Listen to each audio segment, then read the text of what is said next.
Tinley, stop. Tinley is barking. We are currently house sitting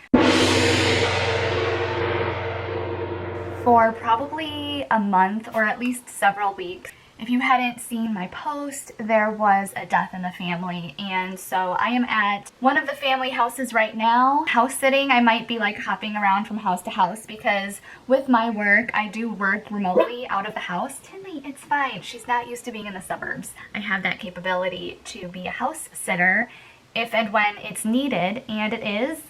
So we're here. We're not in Chicago, which is probably a good thing because I don't really want to be in Chicago right now. If anybody wants my condo, it is still for sale. But I thought I would make a funny, more lighthearted video about dog sitting and my horror stories dog sitting. Because it's funny now that the dogs are gone and like back with their owners. Before I got my dog Tinley, I was a dog sitter on Rover. The way I did it is I had the dogs come to me. These are my top 5 worst dog sitting experiences ever. Several years ago, I made a video called my top 5 worst dates ever. That was like 12 years ago that I made that video, and I got like 8,000 views, which for me was so much. I thought I was like, oh my god. I even like hid the video for a while because I was like, there's too many people watching this. It's really bad quality, but I will link that video down below just in case you're curious of my top 5 worst dates ever as like a 22-year-old. But today is all about the top 5 worst dog sitting experiences, and I'm gonna start with number 5 and make my way up to number 1, which number 1 is the absolute worst. When you hear number 1, you will never want to dog sit ever, I don't think.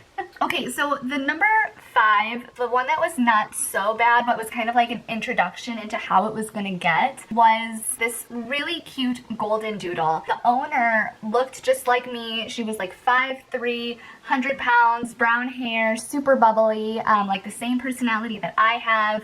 I absolutely loved the owner, probably because she was like just like me. Well, I thought I'm gonna love this dog. I love walking. Obviously, a golden doodle can go for super long walks, but one thing that I did not account for was that I was gonna be dog sitting this dog on the weekend of the Air and Water Show in downtown Chicago. So if you're not familiar with the Air and Water Show, it is just one day, well 2 days of fighter jets just flying around the city. My building is literally right by the beach. The fighter jets literally fly right above my building. First day that I watched the dog was totally fine. We went for a really long walk. I think this was on Friday. So the Air and Water Show started on Saturday. We went for a super long walk and we had like a great evening together. And the next day, when the fighter jets started coming, I think this dog thought that this was its last day on Earth. This dog just like lost it. With the sound of the airplanes and just all of the booms and the bangs, it was torture. And people were worried about me. They thought like something bad was happening on my floor. I got so many neighbor complaints, and I even tried taking the dog like for a walk outside just to get it out of the environment. But I mean, there's fighter jets coming at you. There was no stopping this like panic. So when the owner came back, she was like, how did it go? And I was like, it was okay, but there was a war and your dog knew it. Okay, number 4 is who I will call Houdini. She warned me. She said, if you're in a wooded area, this dog one time went around a tree and like tried to get out of the harness and succeeded getting out of the harness like in the woods on a walk with this tree, and she told me all about it. So I thought, okay, I'll just avoid wooded areas and trees with this dog. Wouldn't you know, I go to take the dog out at night in Chicago. I was holding the dog. I didn't even tell the owner this story. Like I couldn't even like verbalize that this happened until probably like 3 or 4 years after it happened, and after I had my own dog and like could prove myself worthy of keeping an animal. But I took the dog out. I was like holding on to the dog and I was talking to somebody else and I was just super involved. And you know how when you're like holding a leash and the dog is kind of like off doing its own thing and you're like turned and you're having a conversation? It was kind of like that. And all of a sudden I thought, this leash feels super light, and I turned and I was just holding an empty leash and harness and the dog was not there. My heart like went in my stomach and then like somehow evaporated out of my body. I was like, where is this dog? Luckily, I turned around and the dog was right by the front door of the building, wanting to go back inside the building. It could have been the worst dog sitting experience ever, except for the fact that the dog just went to the door of the building and just wanted to go in. I'm just so confused.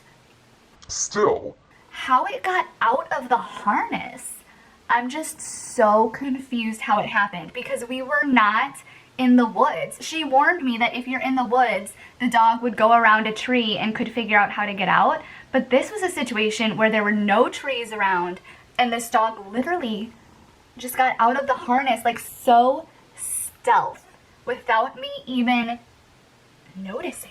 It was like traumatic. Number 3 was very last minute. It was the most last minute request I had ever taken, and I almost didn't take it just because like the juju felt really bad, like somebody just reaching out totally last minute. It was one of those like, I need a dog sitter tonight for the entire weekend. Is there any way that you're available? I think my heart just kind of went out to the person. Like if I was in an emergency situation like that, I would want somebody to say yes. So I didn't do a meet and greet or anything with this person. It was just kind of bizarre. Like she just came in and seemed very out of sorts. The dog seemed out of sorts. One bag of food, like it wasn't, I think, enough food. And she just said, okay, here you go. She says, I'm not going to be the one picking her up on Sunday. It's going to be somebody else. And she kind of described the person to me, and I was like, okay. Usually there's like care instructions and, you know, something. And this dog had this like, I don't know if it was a fear or a fascination with this ball. So she brought this ball with her. It was like this pink ball. Usually when a dog has a toy, it likes the toy and like wants to play with the toy. I would just pick up the ball and the dog would literally start screaming. Whoa, what? Do you want to play with the ball? And I would like throw the ball and the dog would just scream bloody murder. It was just the most bizarre thing in the world. Maybe it was orange.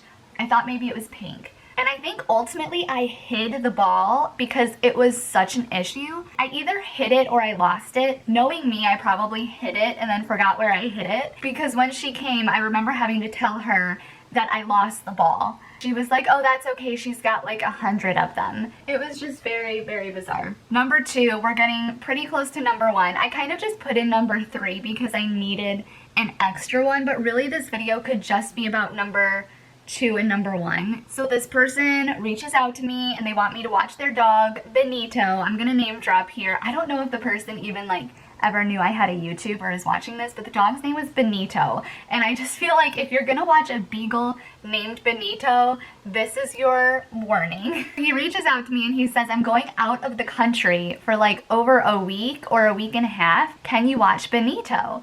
So I think we did a meet and greet before Benito came to my house, but I don't really remember. And Benito is a really cute beagle. I actually have a picture of him. I'll put it in right here. I loved Benito. I mean, we went out, we had really fun walks. I texted the owner at one point and I said he loves, I had this really long sock. It was like a knee sock, you know, those knee-high socks. I was kind of like flopping it around and he was like kind of like biting at it. And so I let him like kind of play with it like a rope. And I texted him and I said he loves this knee sock. It's so funny. Oh, and here's the other weird thing. The owner didn't bring any toys for Benito to play with him with, and so that the knee sock. So I texted him and I said, oh, he loves this knee sock. And the owner said, be careful, he likes to eat them. And I thought he meant like eat them, like rip them apart and just kind of like tear apart. Because I mean, this was a big sock. Well, it might have been the next day or the day after, maybe it was like 3 days after that text message. I was folding laundry and I literally picked up an ankle sock. So a smaller sock. I literally just picked up the sock in my hand. Benito jumped up and grabbed the sock from my hand and ran to the other side of the coffee table in the living room. I didn't want him to think I was like playing with him, so I said drop it. He didn't drop it. When that wasn't working, I tried to grab it from him. Well, that made him think that we were playing, so then he was like running away from me. So I'm like, well, that's not gonna work. I tried picking up the knee sock to distract him, to drop the other sock. That didn't work. I started kind of backing away, thinking like, if I just ignore this and don't participate, he will drop the sock. He looks at me with the sock in his mouth and goes, he literally swallowed the sock whole while making eye contact with me. And it was almost like my eyes didn't believe it. I kept looking for the sock. Like I saw him swallow the sock, but I kept looking like that didn't just happen. First I called a hotline and I'm like, oh my god, this dog just ate an entire sock? she goes, okay, well, is he throwing up? I said no. She said, has he had diarrhea? I said No, it just happened like 2 seconds ago. And she says, okay, this could be serious. Monitor him for, 24 hours or whatever she said, to monitor him, make sure that he kept eating, make sure that he didn't get sick. And she said, hopefully he passes it. Passes it? This is a sock. Like, this isn't an acorn. It was blowing my mind. Like, there's a sock in this dog. So, and I had never, by the way, I had never, like, had this happen to me on any level. Like, this was the first time a dog had ever swallowed anything like this in front of me. I called the owner after I called the hotline. He didn't pick up. I texted him and I said, if you can give me a call, please call me as soon as you can. He didn't call, and he was out of the country, so it was a different time zone. So the next day, the dog was eating normal, but not getting sick, but still hadn't passed the sock. So I start sending video messages to the owner because I didn't want to text it to him. I wanted him to like see my face saying the words and I wanted him to see the dog and to see me. And I had so much to say that I couldn't text it if I wanted to. So I start sending video messages saying like, hey, it's me. Your dog swallowed my sock. This is an example of the sock that he swallowed. I called the hotline. I called the vet. They all said to monitor him. So, I just kept giving like hourly updates. Well, then I had to go to work. I think this happened on a weekend and I had to go to work on Monday. So I didn't have a pet camera at the time. This was in like 2014. Were pet cameras even popular then? So I set up a go-to meeting on my laptop. And then when I was at work, I logged into the go-to meeting and watched the dog on the go-to meeting the whole time I was at work.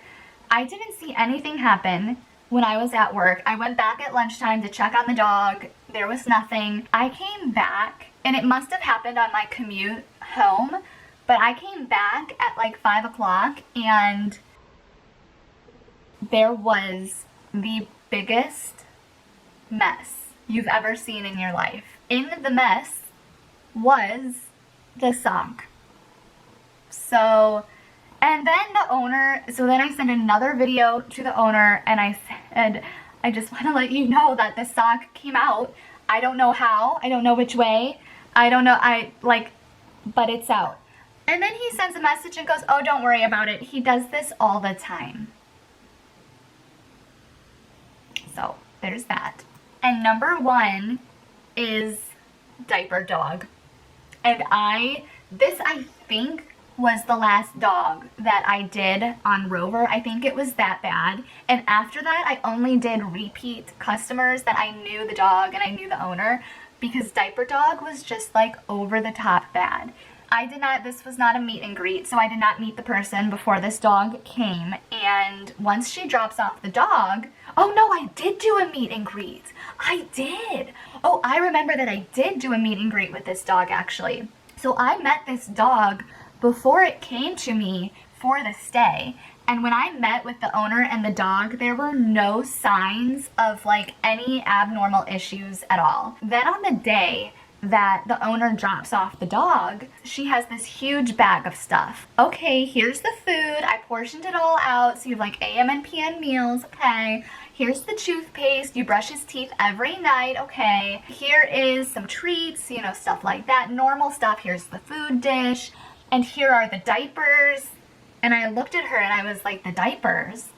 And she says she needs to wear diapers. And I said, she needs to wear what? She has to wear these diapers. And I said, okay. So I'm like kind of going, I'm like just listening and like processing what she's saying. Then she takes out this flea spray. She goes, and here's the flea spray. You have to spray this twice a day for 14 days or something like that. And I said, does she have fleas? And she goes, she looks at me and goes, oh no. She goes, it's just preventative, but you must do it. And I was literally like, what's going on? So I barricade the dog in the kitchen because the diapers kept coming off. Like I would put the diaper on and it would just come off. The dog clearly had either a bladder infection, an incontinence issue. Oh my gosh, there's like so many things that could have been happening. The dog needed immediate medical attention, in my opinion, or had gotten it, and this is just a short-term solution. Like I don't know what. But for me, and for this specific stay, I put the dog in the kitchen. Well, at night, and she told me this in her instructions, she said she sleeps with you on the bed. And I'm thinking, not my bed, not with this incontinence issue, and the peeing was out of control. It wasn't just a little bit that was leaking, like it was just so much. I didn't bring her in the bed with me. I just barricaded her in the kitchen. And she, at night, when I turned off the lights and went to bed, started barking this bark that was like ear piercing. It was an ear piercing bark because she wasn't allowed in the bed. She just started screaming. It was the worst experience. I would take her for walks and you couldn't even walk 5 steps without her trying to go pee-pee. It was so sad. It was like heartbreaking. And as a pet sitter, it's like you don't have like the, you know, this is not your dog, so you have to just care for the animal while you have it, you know what I mean? I kept texting her and saying, I think that your dog needs to go to the vet. If you want me to take her, I will take her. And she just kept saying, no, we were just there, no, we were just there. And then it was like 8 o'clock in the morning the next day, and I'm sitting in the courtyard with this dog. I think I had one more day left with the dog. And my poor elderly neighbor comes out and I said, good morning. And he goes, It would be a better morning if that dog didn't keep us up all night and morning. and I literally looked at him and I said, How do you think I feel about this, Don? I was like, this is not how I wanted to spend my weekend either. It was terrible. And the worst part too, and maybe not the worst part, but one of the funny or bad parts about it is that I had a date with a guy, and this was like a 3rd or 4th date. Like I really liked him. And this was like the date where it's kind of like, oh, well, do you want to come back for a nightcap kind of a date? So we go out and I finally was like, oh, well, I'm dog sitting this dog. I just have to warn you, it's like a crazy situation that this dog is in. I mean, that was the plan, was that he was going to come back for a nightcap, and I didn't want to say no and cancel our plan. So anyways, he comes in, opens the door, and the dog just runs out of the kitchen and just starts running like a maniac up and down the hallway of my building, of my high-rise. This is at like 11 o'clock at night, just barking, just running and barking and screaming. And he chased it down and caught it and brought it back into the condo and then was like, I've got to go. And I never heard from him again. I tried to explain so many times, this is not my dog. It was traumatic for everybody, for my neighbor, for me, and for him. And then when I went to give the dog back, she goes, how was she? I mean, I had already told her, your dog needs to go to the vet, it needs medical attention, this and that. So I mean, at that point, I was just like, it was fine. And she looked at me and goes, was she good? And I was just like, yeah. Please go. And I actually felt really bad because she had a food dish and I was being super careful with it because it was a really nice food dish. It was like a glass food dish. And when we were in the courtyard, the dog just kind of went crazy and tugged at the leash, and I dropped the bag that had the food dish in it, and the food dish broke. So I said to her, I said, I'm so sorry, like, I dropped your food dish and I broke it. I'll deduct from the monthly fee that you would pay me the cost of the food dish. So I deducted like $20 or something from, you know, the nightly fee. So I didn't even get paid fully for that. If you're gonna dog sit, you definitely have to think about like all of the worst case scenarios that you could be in, because they will happen. I wanted to laugh about this, but like maybe it's not funny yet. Maybe I need to give it more time. It's been like 6 years since these horrific incidents, and I'm like still traumatized by it. If you have any dog sitting horror stories or dog horror stories, please share them in the comments below. Even if they're not funny yet, like maybe we can just like share in the pain. I said, tell me your story.